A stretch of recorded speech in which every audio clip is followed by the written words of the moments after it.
En la clase pasada quedamos en este problema, ¿cierto? Lo están viendo ustedes, el problema de las cuñas.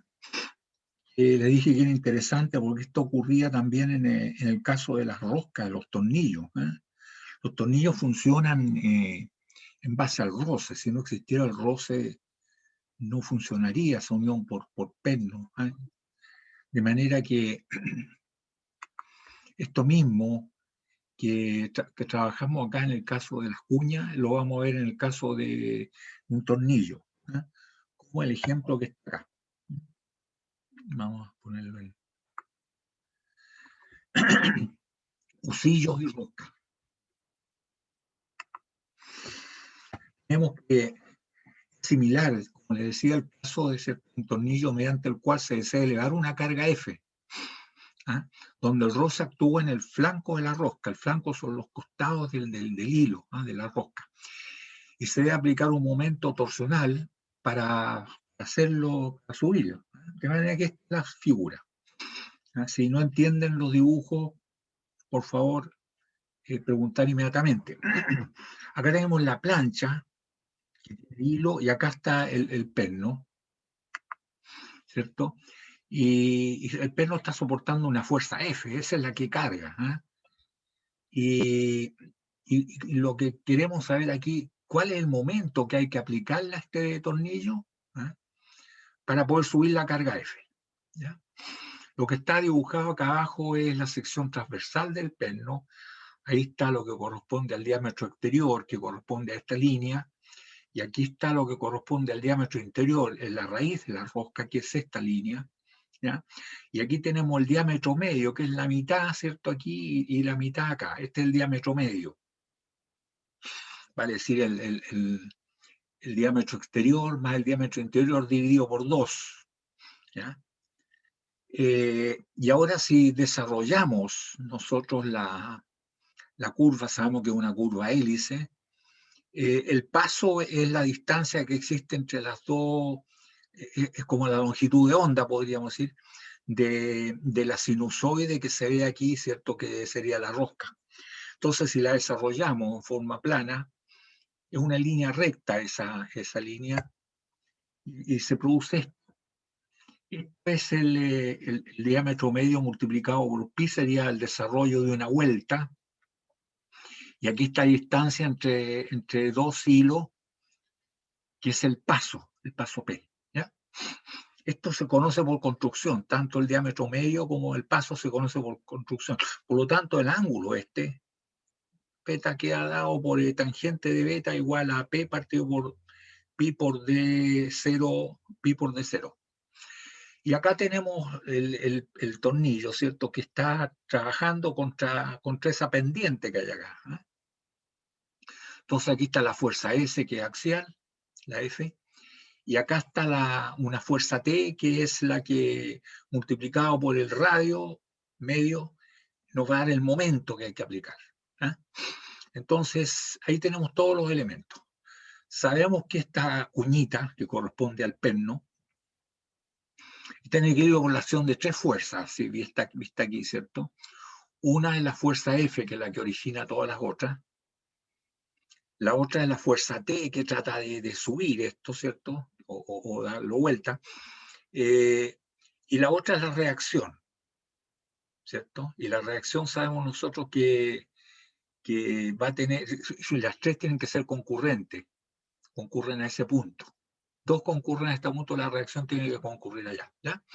Pero la reacción nosotros la descomponemos en dos componentes, una la normal a la pendiente esta, y la otra tangencial, ¿cierto? Y ahí tenemos el ángulo gamma, que es el ángulo de roce que forma con respecto a la perpendicular a la superficie de contacto.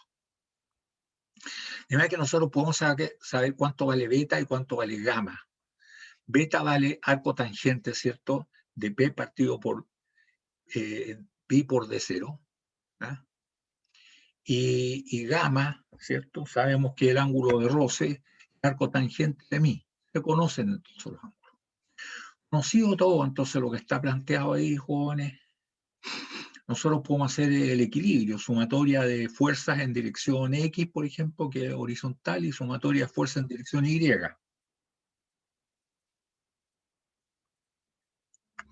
Convengamos que la parte más complicada es llegar a esto, a esta extracción, ¿ya? Que el desarrollo de una vuelta. ¿Ya? El desarrollo de una vuelta. Y esto es lo que está ocurriendo. De ahí ya todo, entendiendo esto, no hay ningún problema, ¿cierto? Para decir que sumatoria de fuerza en dirección X igual a 0. Nos queda que T menos la componente en X de la fuerza de roce, que sería la fuerza de roce multiplicada por el coseno de beta, ¿cierto? El ángulo beta de inclinación. Y menos también N, pero por seno de beta. Menos N por seno de beta. Y eso debe ser igual a 0. Sumatoria de fuerza en dirección Y igual a 0 dice que en Y, arriba, N multiplicado por coseno de beta, ¿cierto? N multiplicado por coseno del ángulo de beta por la inclinación, por construcción, menos F, que es esta, en Y, esta no aporta nada, y menos FR, ¿cierto? Por seno de beta es igual a 0. Entonces, de estas dos ecuaciones, ¿qué es lo que podemos calcular? Nosotros podemos calcular, ¿cierto? Conociendo la relación que existe entre N y FR, ¿cierto? Entre N y FR, ¿cierto? Nosotros podemos calcular entonces cuánto vale T, ¿cierto? Podemos saber aquí cuánto vale T. Además, vamos a calcular cuánto vale FR o N, ¿cierto? Con estas tres ecuaciones. ¿Cuáles son las tres? 1, 2 y 3. Con esas tres, entonces, calculamos cuánto vale T, FR y N. Teniendo cuánto vale la fuerza T, nosotros ya Profe, podemos... ¿Sí? Adelante. para conocer el gamma, ese es un chiquitito del coeficiente de roce, ¿o no? Correcto, tangente de gamma igual al coeficiente rosa, porque se supone que va a deslizar, entonces alcanza el valor en máximo. ¿Mm? ¿Ya? Ya, gracias, profe. O sea, cuando se produce el deslizamiento, ahí está el roce máximo y ahí la tangente de gamma, gamma es el ángulo, ¿cierto?, que forma con respecto a la normal, es igual al coeficiente rosa. ¿Ya? Eso ya lo habíamos visto en ocasiones anteriores. Aquí ya tendríamos cuánto vale T, que es lo que nos interesa, porque ahora sí, el momento torsional, ese momento necesario, ¿cierto?, aplicar aquí, acá, para poder levantar la carga F, que está aquí actuando, ¿cierto? Va a ser igual entonces a la fuerza T, que es la fuerza multiplicado por el radio medio, que sería el diámetro medio, dividido por 2. Esto de 0 dividido por 2. Entonces sería de 0 dividido por 2, y esto multiplicado por, esta es la distancia, y multiplicado por T nos da el momento torsional necesario para vencer el roce que se produce en todo el flanco de los dientes, ¿cierto?, para poder levantar la carga. ¿Eh? Ahí está. Consulta, jóvenes. Es una extracción más o menos esto, ¿eh? No, ya partiendo por la curva hélice, ¿cierto? Entonces seríamos capaces nosotros, si tenemos un pen, ¿no es cierto?, está verticalmente, hay una fuerza grandota y queremos ver qué momento hay que aplicar para poder girar el perno y levantar la carga. Ahí está, ese es el momento que hay que aplicar. ¿Sí? ¿Alguna consulta? A mí no me quedó claro cómo planteó Beta, cómo lo calcula. Ya, a ver, tú has visto un perno, es que no tengo uno para mostrarte, pero el perno tiene hilo, ¿sí? Sí, sí. Ya, la distancia entre dos hilos, eso es el paso, eso que está aquí. Entonces, ¿cómo se obtiene eso? ¿Cierto? ¿Cómo se obtiene? Acá está. Si este es el paso, en una vuelta, esta es una vuelta completa, pi por D0, por el diámetro medio que está acá entre este punto y este punto. De manera que al desarrollar la curva hélice, el desarrollo de la curva hélice es una recta. Y aquí tendríamos el desarrollo entre dos hilos, un paso nomás, en un paso. Y esto es por construcción. Incluso en algunos hilos dice, tiene 12 hilos por pulgada, entonces, bueno, uno puede sacar el paso. Y en los hilos métricos dice que el paso es, por ejemplo, 2 milímetros, 1,5 milímetros, es algo normalizado. Ya se conoce el paso. En la práctica, ¿cómo lo mide? Generalmente la gente, ¿cómo lo mide? Agarran un papel, lo pasan por el pen, ¿no es cierto? Y ven, qué sé yo, 20 pasos o 10 pasos. Claro, el papel es una cuestión que se mueve, entonces no hay mucha precisión, sí, pero ustedes al dividir los 20 pasos, dividirlos por 20, el error también lo están dividiendo en 20 partes, así que es bastante buena la forma esa de medir el paso, ¿no? Esa es una forma práctica, el paso, la distancia entre dos rocas, ¿ya? Entonces lo que estaba representado aquí es ¿cómo se llama? El desarrollo del hilo en un solo paso, una vuelta nomás, una vuelta y ahí está, ¿ya? Eso es. Y bueno, esta es una línea recta y esto representa, o sea, es exactamente lo mismo que vimos acá.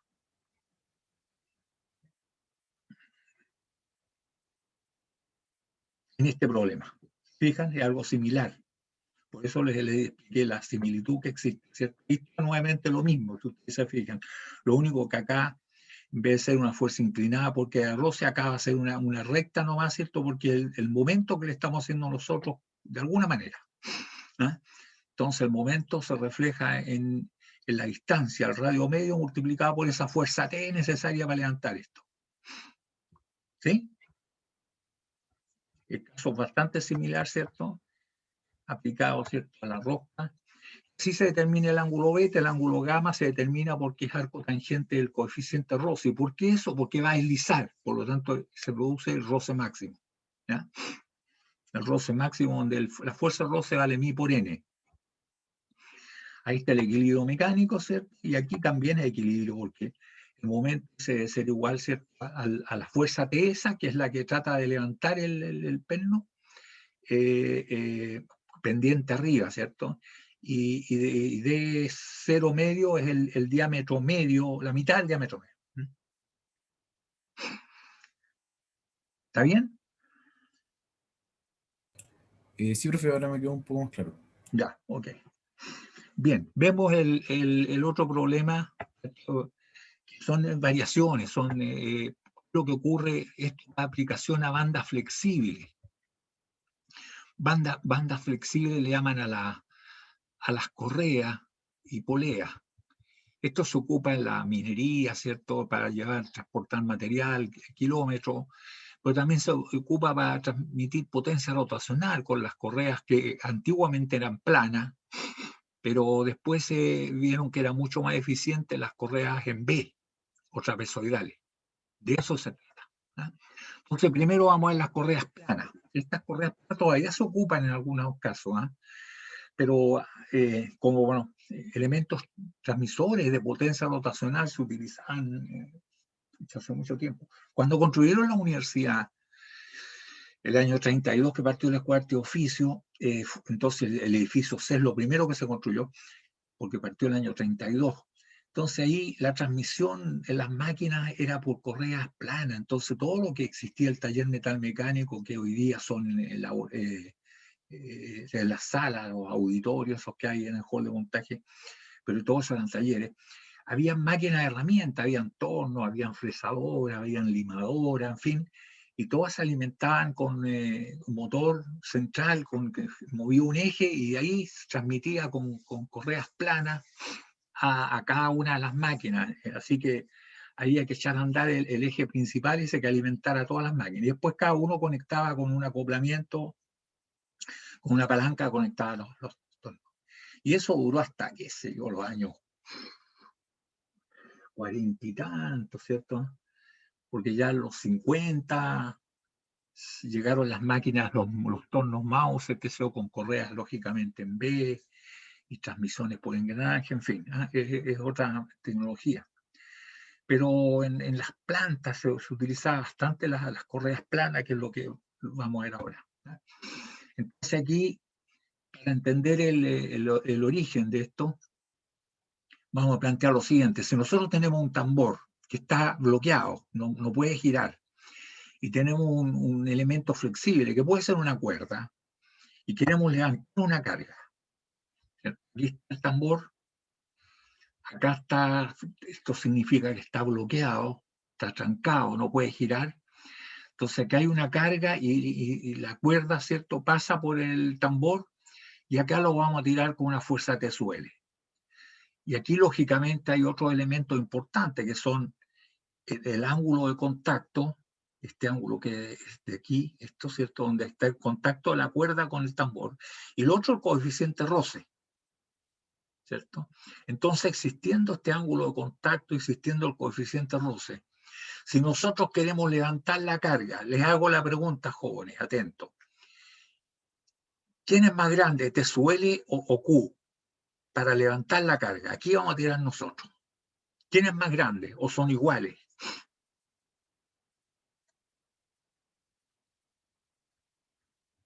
Si está estático también se aplicaría una fuerza de roce, ¿no? Que se sumaría Lógico, por... si existe el roce, existe el coeficiente roce entre el cordel y el tambor. Entonces, si queremos levantar la carga Q, la pregunta es, ¿quién es más grande? ¿T sub L va a levantar la carga Q o Q? Que es igual a T sub S. T sub L es la tensión mayor y Q es la tensión menor. Lógicamente que para levantar la carga, la fuerza con que nosotros tiramos aquí tiene que ser mayor, ¿cierto? Sí, si hay roce. ¿Se entiende eso? Si queremos levantar la carga Q, acá hay que tirar con una fuerza que es más grande que Q. Si aquí no hubiera roce, no hubiera absolutamente nada de roce, cero, la fuerza esta sería igual a esta otra. Pero existe el roce, y el roce se opone a lo que queremos. ¿Qué es lo que queremos? Subir esta carga. Entonces el roce actúa tangencialmente para acá, para acá, para acá, en el sentido de los movimientos de las manecillas del reloj. Entonces T sub L va a ser más grande, hay que aplicar una fuerza más grande aquí. ¿Eh? Al revés, si nosotros queremos sujetar que no se caiga Q, el roce va a actuar para que no se caiga al revés, actúa para allá. Y ahí en ese caso, T sub E, esta va a ser menor que esta. El caso que vamos a analizar y que está planteado ahí, si queremos subir la carga, por lo tanto, esta fuerza tiene que ser mayor que esta y el roce va a actuar en contra, a través de todos los puntos donde está en contacto el cordel con el tambor. Y eso es lo que queremos estudiar. Para estudiar los jóvenes, nosotros llegamos y tomamos un elemento, del elemento flexible aquí, ¿cierto? Un elementito chico, en un ángulo de teta. Y teta es el ángulo de la posición. Y vamos a ver cuáles son las fuerzas que actúan sobre ese elementito. Y vamos a tener lo siguiente, ¿ya? Tenemos que beta es el ángulo de contacto entre los elementos flexibles y el tambor. Mi el coeficiente roce, aquí se va a producir porque hay refanamiento. T sub S la tensión menor, que en este caso va a ser esta si queremos levantar la carga Q. Y T sub L la tensión mayor, que tiene que ser más grande, ¿cierto? Porque estamos contra el roce. El roce está en contra nuestra aquí. ¿Ya? Entonces, planteado eso, nos vamos, ¿cierto?, a ver el diagrama de cuerpo libre de un elementito de la banda flexible. Ahí está. Ahí está el elementito, ¿cierto? Ese y aquí, ese chiquitito, eso es lo que está dibujado acá. Ahí está la distancia R, ¿cierto? Aquí está el ángulo de teta, ¿cierto? Y aquí ahora tenemos que la bisectriz es de teta medio, ¿cierto? Aquí queda de teta medio y de teta medio, de teta hasta de aquí hasta acá. Y este es el ángulo teta de posición. Y ahora diríamos que la tensión es siempre perpendicular al radio, ¿cierto? Por lo tanto, si este es el radio en este punto, aquí está la tensión. Y este ángulo que se forma aquí es de teta medio. Lo mismo pasa acá. Pero como para allá va creciendo, este es teta, este, y este esté más de teta, si va creciendo para allá. ¿Y cuáles son las otras fuerzas que actúan? Lógicamente que actúa la de fuerza normal sobre el elemento, y como esto se va a mover para allá, ¿cierto? En el sentido contrario al punto rojo, así se va a mover para allá, el roce actúa para acá. Acá está dFr, que es igual a mi por dn. Y ahí están todos los elementos. Ahí esto no hay nada. Ahí está el diagrama cuerpo libre del elementito. Entonces ahí reconocemos, ¿cierto? El ángulo teta, estos son de teta medio, ¿cierto? Porque es perpendicular. Si es perpendicular, tiene que ser igual que este ángulo, porque esto, que es la dirección tangencial, es perpendicular a esto, ¿cierto? Al radio, en este punto medio, y este otro, porque es flexible el elemento, la tensión es perpendicular a este. Por lo tanto, este ángulo que está aquí, que es la mitad de este es igual que este, por lo tanto, es de teta medio. Bien, ahora podemos plantear las ecuaciones de equilibrio. Podríamos decir que si hacemos sumatoria de momento con respecto al punto O, tenemos que positivo, T más dt multiplicado por R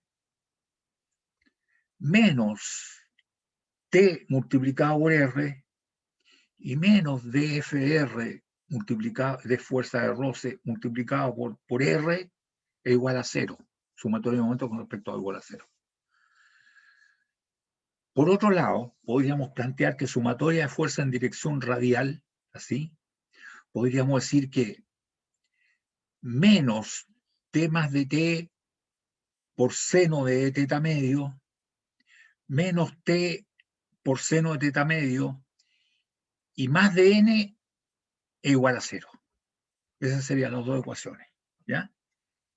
Y las dos ecuaciones estarían, ¿cierto?, aplicando el equilibrio de elementos. Ahí está la primera que le dije, más dt multiplicado por r, menos r multiplicado por t, y menos r por df igual a 0, la ecuación de momento con respecto al centro. De ese elementito de estar tan en equilibrio justo antes de que deslice como el resto del cuerpo. Y la otra sumatoria de fuerza en dirección radial, ¿cierto? Por otro lado, sabemos, ¿cierto?, que, bueno, de aquí, de esta ecuación, ¿cierto?, al abrirla, aquí nos queda R por T positivo, y aquí nos queda R por T negativo, se van en los R por T.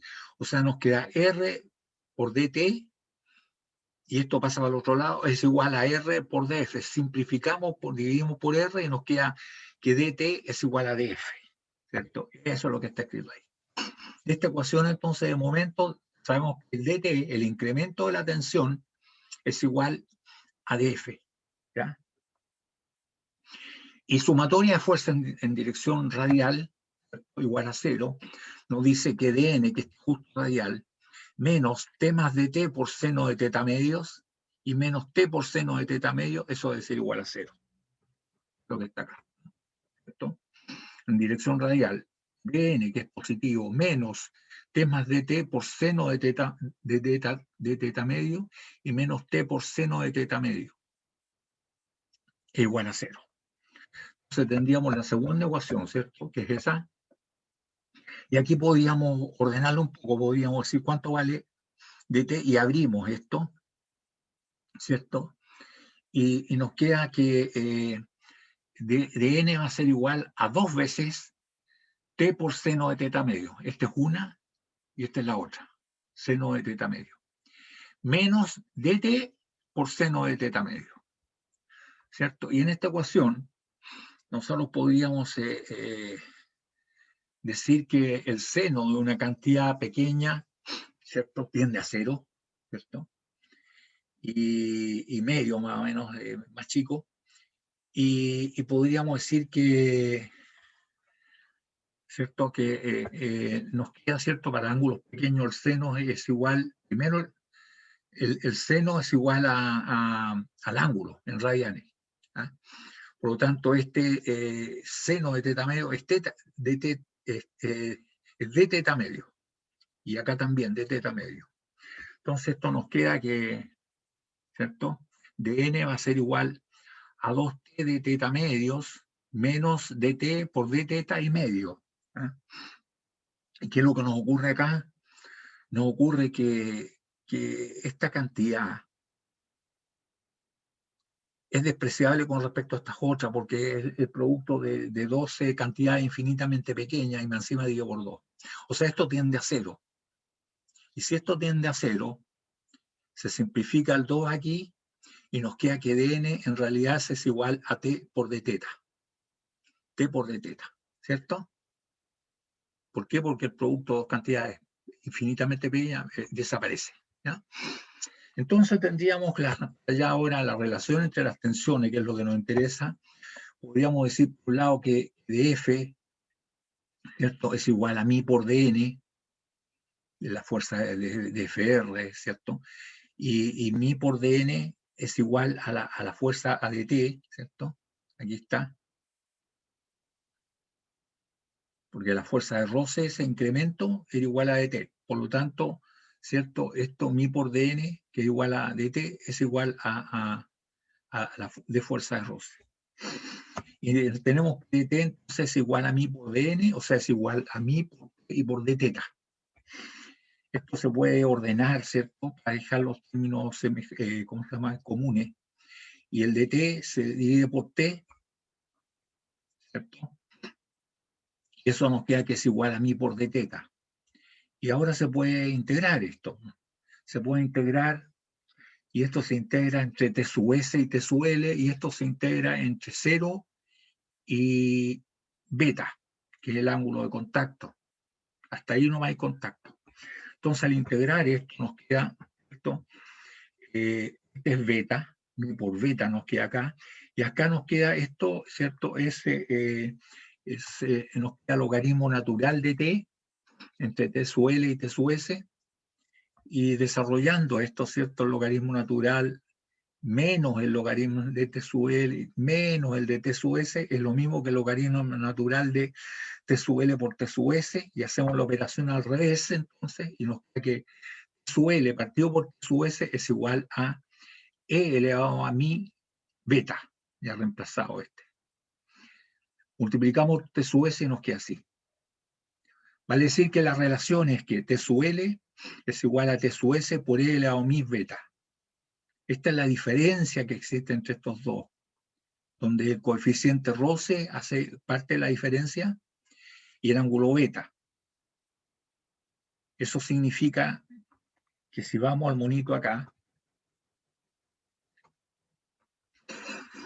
aquí, mientras más grande sea el ángulo de contacto en radianes, más grande hace la diferencia entre T sub L y T sub S. ¿Cierto? Y también, mientras más grande sea el coeficiente de roce que existe entre los dos cuerpos, la cuerda, el elemento flexible y el tambor, también más grande va a ser la diferencia que existe acá. ¿Eh? O sea, es absolutamente lógico. Ahora, si nosotros queremos, ¿cierto?, soportar que no se caiga, que no caiga esto, el roce va a estar actuando para allá. Y ahora va a cambiar. Este va a ser T sub L y este va a ser T sub S. Por eso siempre es importante decir aquí, o de reconocer, a ver, ¿para dónde va a girar esto? ¿Va a subir o va a bajar? ¿Va a moverse para allá o va a moverse para acá? ¿Cierto? Porque si va a moverse para allá, tenemos que hacer más fuerza aquí que acá.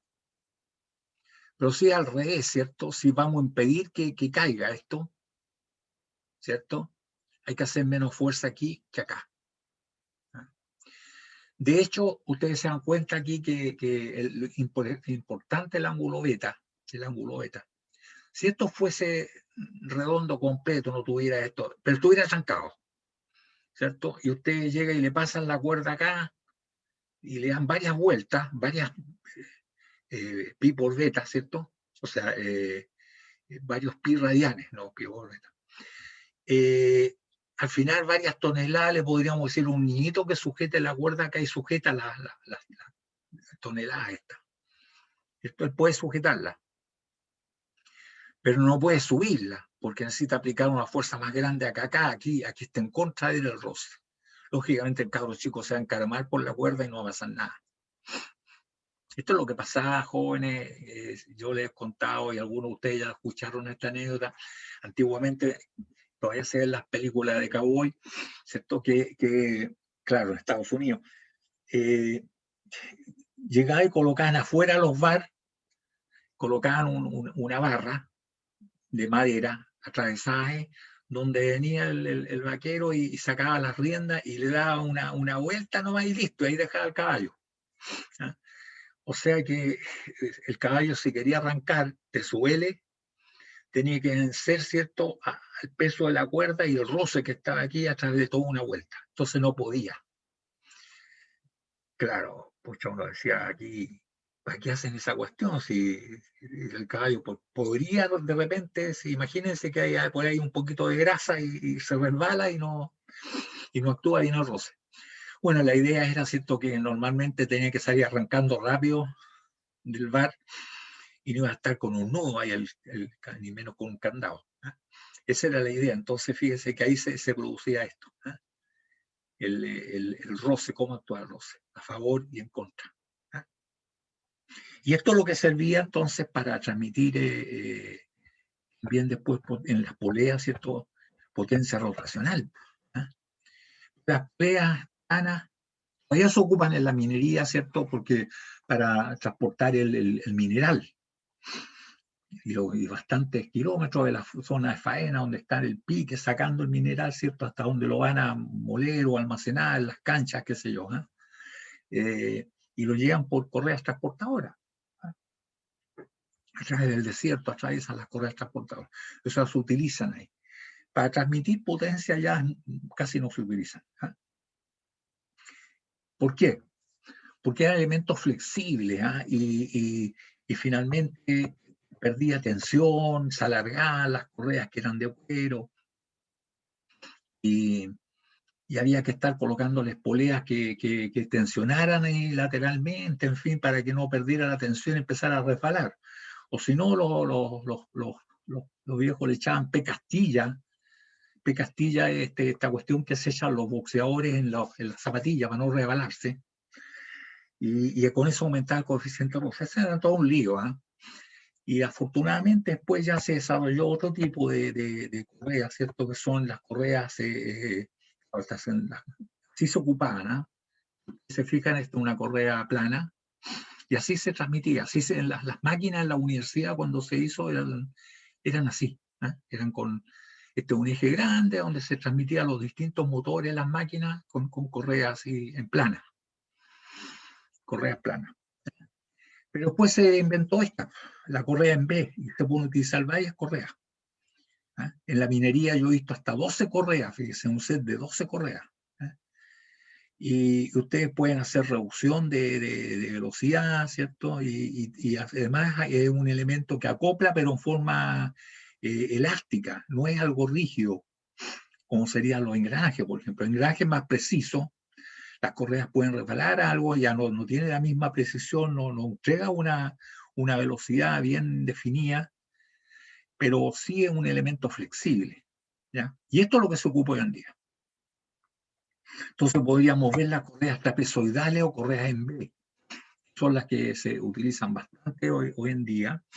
Y tal como le digo yo, en motores grandotes yo he visto hasta 12 correas. Lógicamente hay distintos tamaños.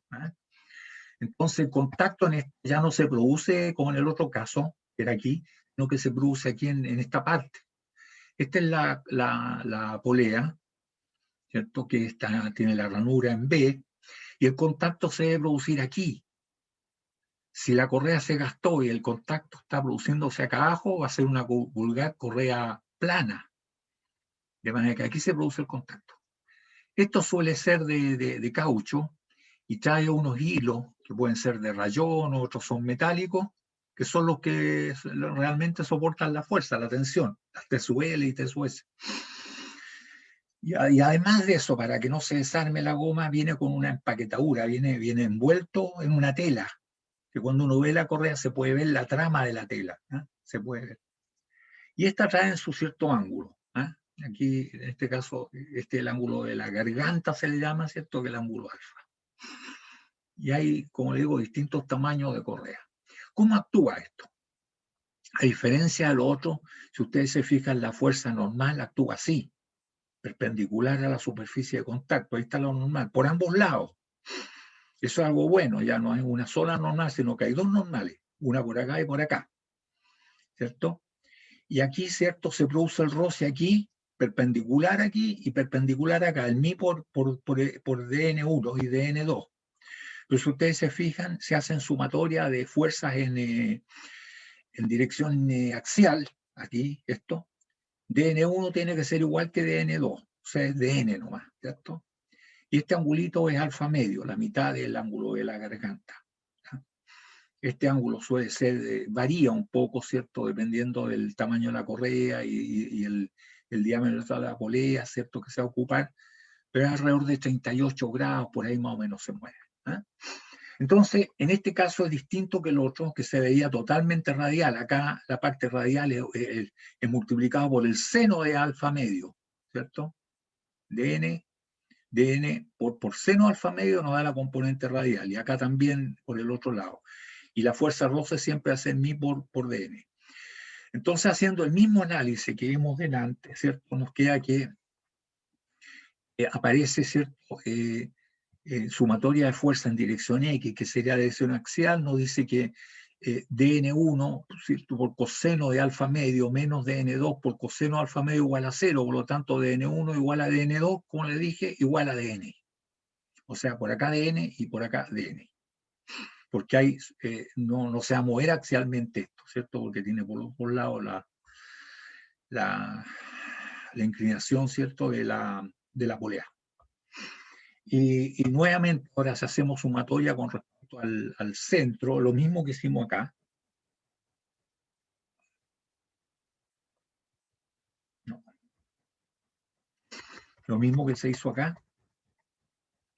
Aquí, ¿cierto? Sumatoria de momento con respecto a este punto aquí, ¿cierto? Ahora, ¿cierto? El dn no está así, sino que es dn por seno de alfa medio, y está el dfr por ambos lados de la gargantita, y acá tenemos las tensiones igual que acá. Entonces, ¿qué tendríamos en el caso, ¿cierto?, de la correa en B? ¿Cierto? Tendríamos que el momento con respecto al centro sería igual a T más dt por R, ¿sí? Y menos 2 mi por dn. ¿Por qué 2? Porque existe un dn por cada lado, por lo tanto existe una fuerza de roce por cada lado. Y esto multiplicado por R porque se encuentra a la distancia R del centro O. Y menos T por R igual a 0. ¿Cierto? Lo mismo, ¿cierto? Se abre y se hace la sumatoria de fuerza en dirección radial. Aquí se puede ver en dirección radial para afuera, ¿cierto? Sería 2, ¿cierto? Porque está por un lado y por el otro, 2dn, ya que dn1 igual que dn, 2dn por seno de alfa medio sería la componente hacia allá, ¿cierto? Hacia afuera. Menos t por seno de teta medio, ¿cierto? Y menos t más de t por seno de teta medio, esto es igual a 0. Por lo tanto, igual como hicimos delante, nos queda entonces que 2dn, ¿cierto? Esto que está acá, por seno de alfa medio, es igual, ¿cierto?, a 2t por seno de teta medio, ¿cierto? Pero para ángulos pequeños el seno es igual que el ángulo, por lo tanto nos queda 2t por d teta medio. Y menos dt por d teta medio, ¿cierto? Y aquí nuevamente decimos, pucha, que hay una infinitamente pequeño, son dos cantidades tan pequeñas multiplicadas, son más pequeñas, desaparecen, 0, ¿cierto? El dt por d teta medio tiende a 0, desaparece entonces. Y nos queda entonces, igual que en antes, porque ha aparecido, dn es igual a t por d teta partido por 2 seno de alfa medio, lo cual significa, ¿cierto? Esto nos arrastra para la integral, ¿cierto? Que finalmente nos queda igual, lo mismo que desarrollamos delante, exactamente igual, pero ahora nos queda entonces que haciendo la operación al revés, nos queda entonces que t sub L es igual que t sub S, ¿cierto? Porque esto finalmente es logaritmo natural de, ya, el t sub L partido por t sub S, efectivamente, es igual a E elevado a ¿qué cosa? Atento, a mi por beta, pero dividido, el exponente dividido por seno de alfa medio. Esto que sea dividido, ¿cierto?, por algo pequeño, el seno ya es chico y el ángulo de alfa medio. Si dividimos por algo que siempre va a ser menor que 1, significa que el exponente crece. Y si el exponente crece la diferencia entre T sub L y T sub S, y crece entonces la posibilidad de transmitir potencia rotacional. Esa es la gran ventaja, jóvenes, de las correas trapezoidales o correas en B, que el exponente está dividido por algo que es de E, está dividido por algo que siempre va a ser menor que 1. Por lo tanto, ese exponente siempre va a ser más grande que mi por beta. Y al ser más grande, es más grande la diferencia entre T sub L y T sub S, y por lo tanto es más grande la posibilidad de transmitir potencia rotacional. Ahí está el misterio, ¿cierto?, de las correas en B que fueron descubiertas, ¿cierto? Y ya por los años, qué sé yo, 40, 50, ya empezaron a reemplazar las correas planas, ¿ya? Las reemplazaron.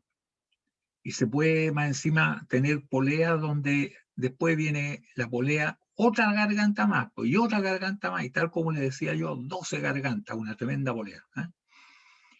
Y claro, mucho más grande sería si en las planas les tratáramos de transmitir más potencia rotacional, ¿eh? De manera que ahí tenemos, jóvenes, lo que ocurre con las correas, ¿cierto? La diferencia entre las correas en B y las correas trapezoidales. Aquí está la diferencia, ¿cierto? En el exponente de que en las planas está toda esa parte, y en las en B el exponente de aparece dividido por seno de alfa medio, ¿cierto? Que es el ángulo de la garganta. Por lo tanto, existe una mayor diferencia entre T sub L y T sub S, y si existiendo una mayor diferencia, existe mayor capacidad de transmitir potencia rotacional, ¿ya? Esa es la gran diferencia entre... Todavía se ocupan de repente en algunos casos las correas planas, bueno, para transmitir, no, para transportar cierto mineral, o transportar también en cajas y cosas así en otras partes que no sea la minería, también se utilizan mucho como para movilizar carga, pero no para transmitir potencia rotacional. Para potencia rotacional se utilizan las correas en B. Consultas, jóvenes.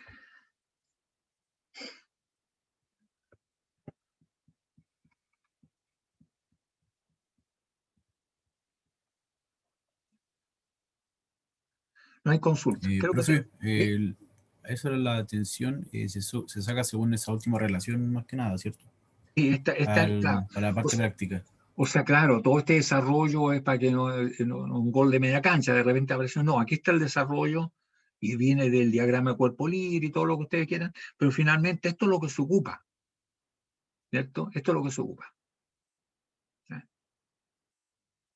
No, uno no tiene que estar cada vez viendo, no.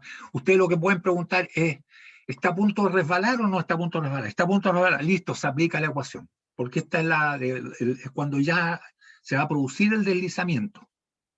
Ustedes entenderán que en el caso de la transmisión no se llega a este punto, ¿cierto? No se llega a que la diferencia entre estas tensiones justo cuando empieza a resbalar, porque si resbalaran, durarían re poco las correas, ¿cierto? O sea, esto es ya para el caso extremo donde va a resbalar, ¿ya? Ya más potencia, más torque no se puede transmitir porque va a resbalar. Esto es lo máximo. Hasta ahí nomás es lo que puede el roce hacer la gran diferencia, ¿cierto? Y se puede transmitir potencia rotacional, ¿sí? Pero no es que tengan que estar ahí haciendo todo este análisis, que no es complicado por lo demás, ¿eh? Si ustedes se fijan, viene de dos ecuaciones, que es sumatoria de fuerza en dirección X, dice, bueno, aquí dice que en realidad es igual a 0, y la otra sumatoria de momento con respecto al eje, al centro, igual a 0, ¿ya? Es la misma que ocupamos delante. Pero eso no, y el resto es un desarrollo matemático. Si ustedes se fijan, viene todo de ahí nomás, ¿eh? De ahí, ¿cierto? Viene, y que FR igual a mí por N, y por N. Y de aquí no hay nada nuevo. El resto solamente cuestiones de apreciaciones matemáticas. Mire, hay dos cosas tan re chicas que la estamos multiplicando. Tiende a 0, desaparece acá, ¿cierto? Y lo otro, que el seno de un ángulo pequeño es igual al ángulo en radianes, ¿cierto? En el caso acá, no este, sino que este. Es seno de teta medio, ¿eh? Y aquí aparece de teta medio, porque el seno es igual que el ángulo, ¿ya? ¿Sí? Son cosas matemáticas, pero yo diría la parte medular está aquí, en esta, aquí nomás. Dos ecuaciones de equilibrio y esta que es la ecuación de roce, ¿eh? ¿cierto? El resto es desarrollo nomás, ¿eh? Entonces, finalmente, las que están en amarillo, en cuadra, esa es la que nos sirve. Aquí tenemos un ejercicio, jóvenes, la transmisión de correas y poleas en B tiene 38 grados. Determinar el momento máximo que puede transmitir el motor de 200 HP a 1480 RPM. Miren un problema práctico, ¿eh? El máximo momento que se puede transmitir. ¿Qué significa eso? Que está a punto de resbalar, ¿cierto? Y tenemos dos poleas. Fíjense que hay una polea que tiene 600 milímetros de diámetro y esta otra tiene 300 milímetros de diámetro. Cuando hablamos del diámetro de la polea, estamos hablando de esto, ¿eh? Del diámetro que va desde aquí, el punto medio, hasta el otro lado, el punto medio, ¿cierto?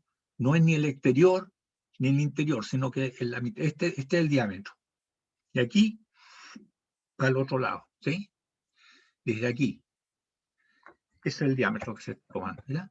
Entonces tenemos esta situación. Los elementos importantes acá son los diámetros y también la distancia entre los centros. Porque la distancia entre los centros no nos da el ángulo que se forma acá, ¿eh? Entonces, por un lado, tenemos que acá está el motor y acá está la carga, ¿cierto? Que se opone al movimiento del motor, ¿no? El motor, ¿cierto?, está girando así y la carga no quiere moverse y el motor la obliga a moverse así. Y como la carga no quiere moverse, ejerce un momento de la carga hacia allá, ¿cierto? El momento de la carga así y el momento motor así. Ahora, ¿dónde se va a producir primero deslizamiento, que es el que limita?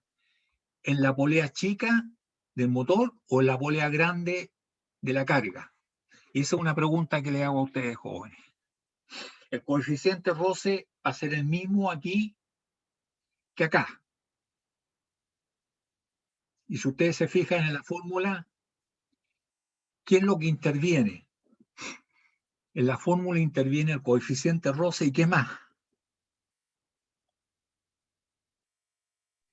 La normal. No, no. En la fórmula Los interviene ángulos. el ángulo de contacto, ¿cierto? Entonces, mientras el ángulo de contacto sea más grande, ¿cierto? Hay menos posibilidad que resbale. O sea, donde el ángulo de contacto es más chico va a resbalar. Vale decir que la correa aquí va a resbalar primero. Aquí está la limitante para transmitir potencia rotacional. Aquí. No acá, sino que acá.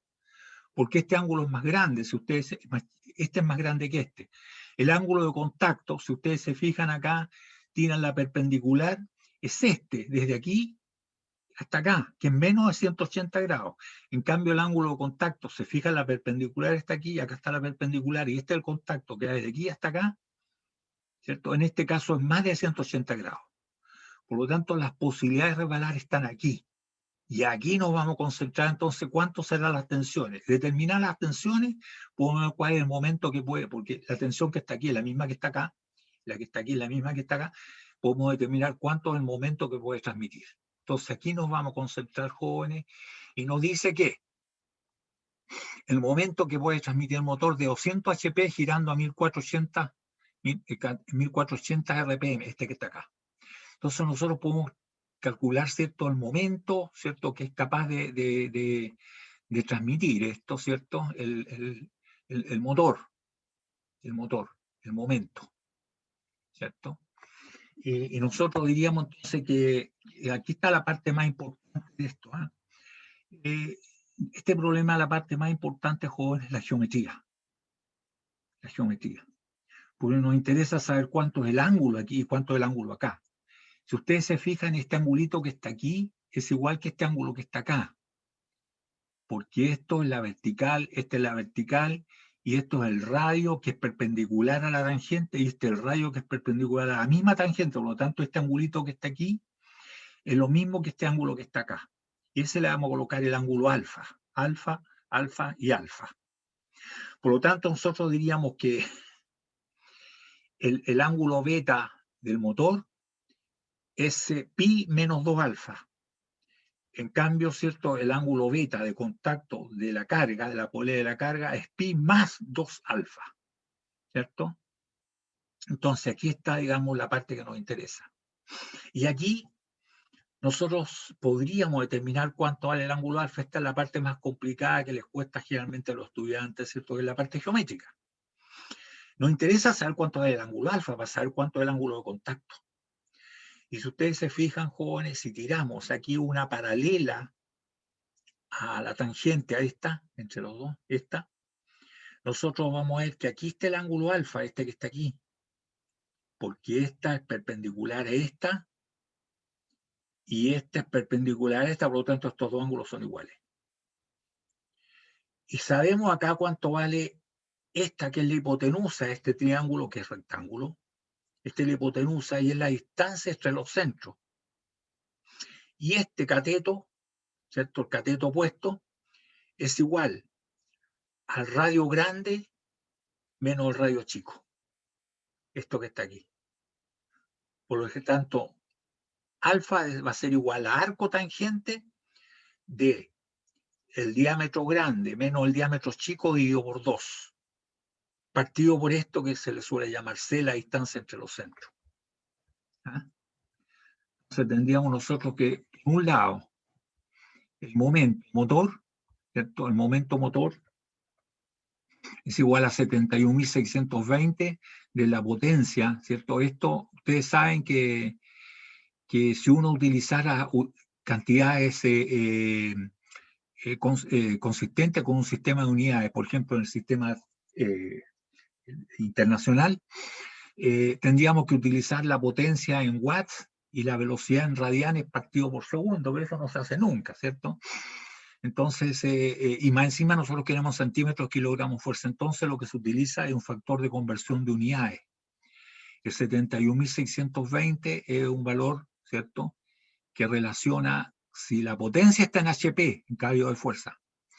La velocidad, no está la velocidad, sino que es la frecuencia, y no en ¿cómo se llama?, en hertz, que son vueltas por segundo, sino que en radianes, perdón, en revoluciones y no por segundo, por minuto. Y el resultado lo queremos en centímetros, kilogramos, fuerza, hay que multiplicar por este factor que es 71.620. Eso nos dice, ¿cierto?, que el momento del motor, ¿cierto?, son 9.678,38 centímetros kilogramos fuerza. ¿Ya? Este es un valor que se utiliza mucho en terreno. En terreno uno no está cerca de los manuales de nada y quiere saber cuál es el momento, ya es la potencia en HP partido por la velocidad o frecuencia en RPM multiplicado por 71.620, que en realidad son 71.616, pero es más fácil acordarse del 71.620. Tenemos entonces el momento del motor, ¿cierto? Y lo que les dije entonces, que uno puede sacar cuánto vale el ángulo alfa en la parte geométrica, que es la más complicada, ¿cierto? Es arco seno de ¿quién? De esto, que el radio del conducido menos el radio del motor, porque ahí le estamos restando esto que es el radio del motor, partido por la distancia, que serían la distancia C, que serían 700 milímetros, ¿ya? Entonces aquí nos queda arco seno de 300, ¿cierto? Que es el radio este, menos 150, que es el radio oeste, partido por 700, y eso nos da un ángulo, ¿cierto?, de 12,374 radianes, ¿cierto? Y grados convertido a radianes nos da 0,216 radianes. Por lo tanto, podríamos decir que el ángulo acá es pi, 3,1416, menos 2 veces, ¿cierto?, 0,216 radianes. Es el ángulo beta. Beta del motor, entonces, pi menos 2 alfa, y nos da 2,7097 radianes. Ese es el exponente que tiene que ir en radianes. ¿Ya? Y el otro es al revés. Y más 2 veces, vale decir, el ángulo este que está acá, ¿cierto?, este de aquí hasta acá, ese es igual, ¿cierto?, a pi más 2 alfa, o sea, es 3,574 radianes. ¿Ah? Esto es anecdótico nomás, porque ya sabemos cuánto hay que calcular las tensiones y sabemos que aquí no va a resbalar, que va a resbalar acá, el caso límite. ¿ya? En que nosotros podíamos, el resbalamiento se producía en la polea motriz, la más chica, por tener menor ángulo de contacto beta. Diríamos entonces que el momento del motor ser su L por el radio medio de este chico, del motor, radio motor, no, menos T sub S, ¿cierto? Por el radio del motor, ¿ya? Va a decir, sacamos factor común radio del motor, acá nos queda T sub S menos T sub S por L elevado a mi, que es T sub L, por L elevado a mi beta motor partido por seno de 19, ¿cierto? ¿Dónde quedó? Seno 19 grados, que era el ángulo, ¿dónde quedó?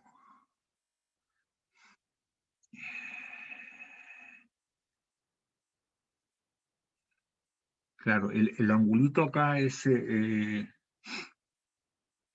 ángulo de la garganta, son 38 grados, no dice, ahí está, 38 grados.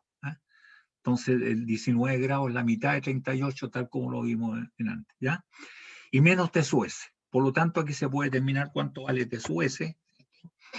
Nos queda entonces que T sub S, conocido ya el momento motor, ¿cierto? Se puede sacar T sub S y nos da 76,892 kilogramos fuerza. Eso significa que T sub L es igual, ¿cierto? De esta ecuación, esto que está acá, esto es T sub L, nos da 722,12.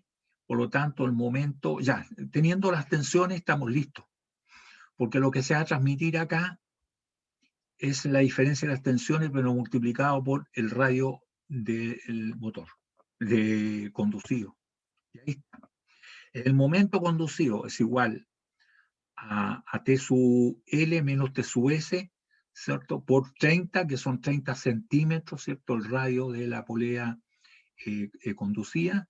Y eso nos resulta entonces que son 19.356 centímetros kilogramos fuerza. Y así hemos sido capaces de lograr calcular esto y lógicamente que las correas tienen que ser capaces de soportar 76, hay que elegir la 76, la más grande son 722,12 kilogramos fuerza, y si no puede una serán 2, o serán 3, o serán 4, en fin, dependiendo cuánto es el valor que va a soportar cada correa, dependiendo del tamaño de la correa. Ahí está, jóvenes, ahí tenemos un problema práctico. Consultas. Normalmente en estos problemas, a los mecánicos sí se lo he tirado yo en algún certamen, la parte geométrica es la que más los complica. Cómo llegar a determinar los ángulos, y si ustedes se fijan, es sencillo. Si uno tira una paralela ahí, ¿cierto? Nos queda, aquí está el ángulo alfa, este es el mismo ángulo que queremos determinar acá. Y eso no hace nada más que a cotangente de la diferencia, el diámetro, el radio mayor menos el radio menor que está aquí, y eso nos da este cateto. Y el otro cateto es por construcción, a qué distancia van a estar separados los ejes. ¿Ya? Y hemos sido capaces entonces de determinar el momento y las tensiones que va a quedar sometido. ¿Ya? Ahí está, jóvenes. Consultas.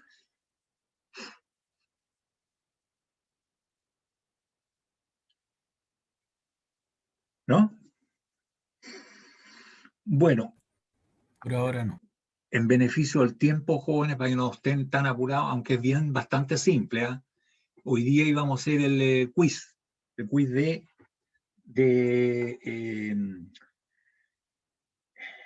armadura. ¿Ya? Así que vamos a llegar ahí por hoy día con el roce y hacemos el quiz de armadura. Entonces, papel y lápiz en ristre, pueden tener formulario, pueden tener calculadora, y vamos a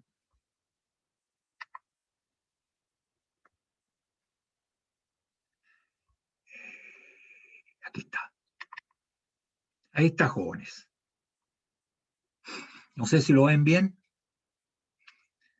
Se trata de una armadura si ustedes se fijan, son 3 metros, 3 metros, 3 metros, 3 metros. Aquí son 3 metros, aquí son 2 metros. Fíjense bien. Y aquí está la carga, que son 15 kilonewton.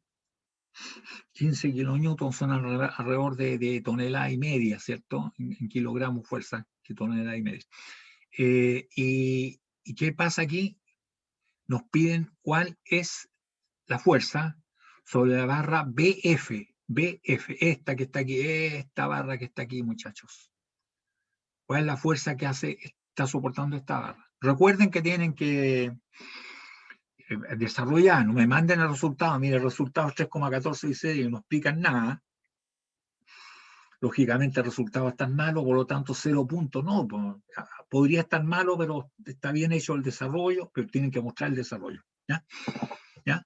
Entonces lo que se pregunta es cuánto vale la fuerza que soporta la barra BF. Recuerden que la fuerza, además de dar el valor, tiene que decir si es tracción o es compresión. ¿Listo?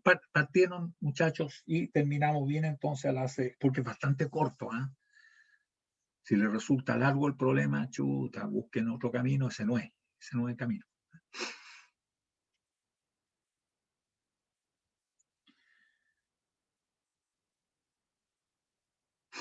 ¿Alguna consulta, jóvenes?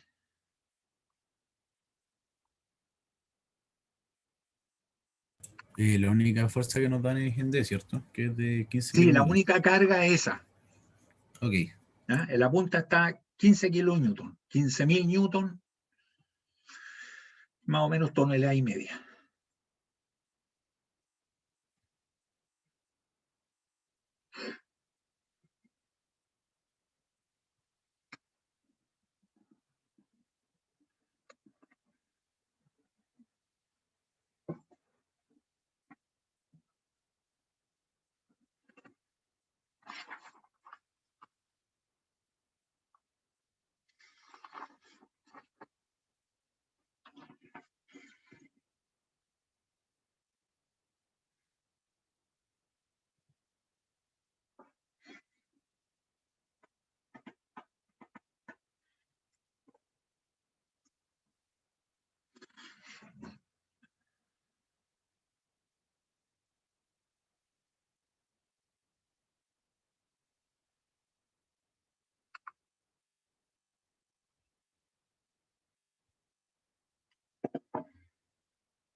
Por si se me cayera el internet, jóvenes, está publicado en el Moodle. ¿Ah?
Profe, también hay que indicar si está en tracción o en tensión, ¿no? Sí, correcto. Si no, está en la mitad de la respuesta nomás.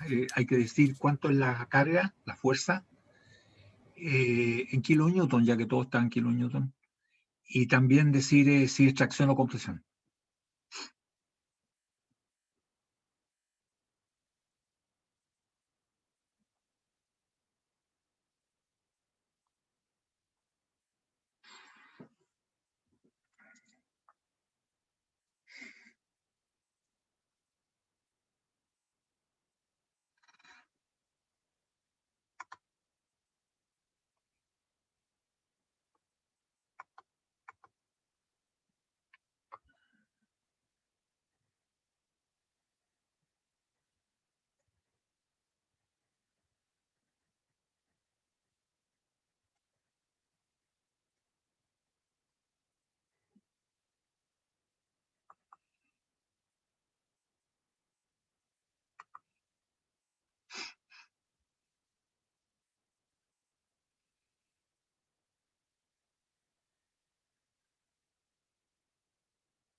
Ya debieran haber terminado, jóvenes.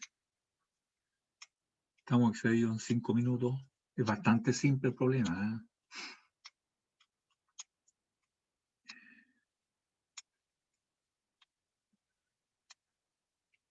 Me lo mandan a mi correo solamente, no al del ayudante. guillermo.gonzález@usm.cl. ¿Ya?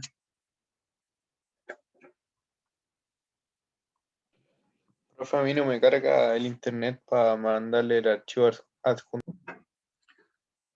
¿Cómo no? ¿Tiene internet o no? Sí, sí tengo, pero está un poco malo. Ya.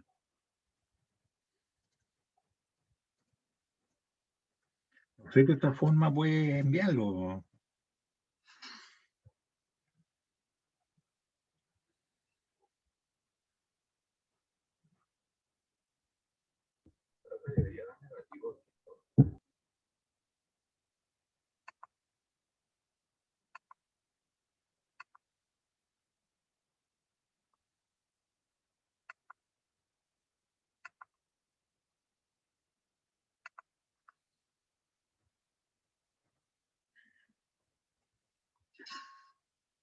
Ya, ahí quito mi correo, sí.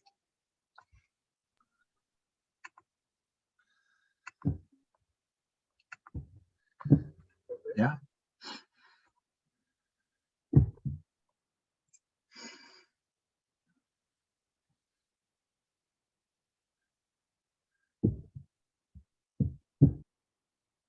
Profe, ¿Sí? ¿puede dar un valor negativo? No. O sea, negativo te puede dar, sí, pero significa que si tú apostaste que era tracción, te dio negativos con presión, po. Eso significa.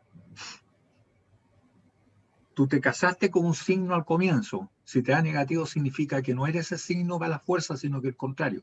¿Mm? Eso es de perogrullo, ¿ah? Profe, se lo acabo de mandar. No sé si le llegó. Luis Felipe, ¿Sí? sí me llegó, te confirmo. ¿Ah? Ah, ok. Ya, ahí, ya, profe. Ahí sí le voy a mandar el desarrollo. ¿Listo nomás? Ya, profe, gracias. Nos vemos. Listo, chao.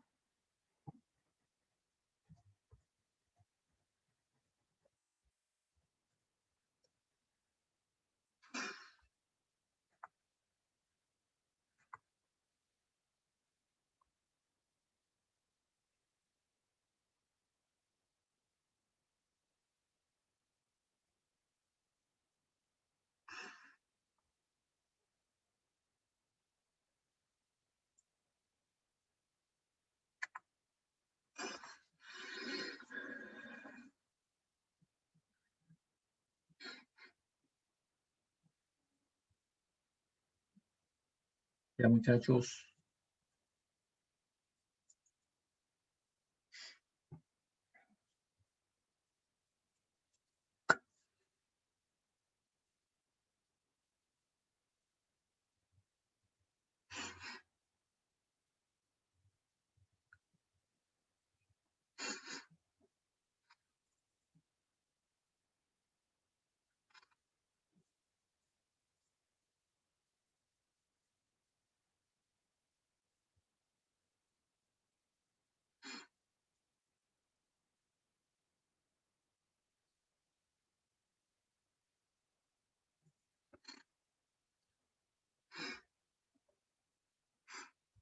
Bien, me voy a desconectar, jóvenes. Bien, me envían entonces, no se demoren porque hay descuento. Ya estamos excedidos en el tiempo. Ya que estén bien, muchachos, nos vemos el jueves. Chau, profe. Chao, chao, Profe, chao. ¿hasta qué momento y tiempo es que no me está cargando la imagen? Ya les voy a dar 5 minutos más, hasta de más el tiempo, hasta 20 para las 10. ¿Ya? Eso es el Ok. máximo, plazo máximo, de ahí ya penalizado, muchachos. ¿Listo? Bien, que estén bien, jóvenes. Nos vemos el Chao, jueves. profe. Ya, hasta luego.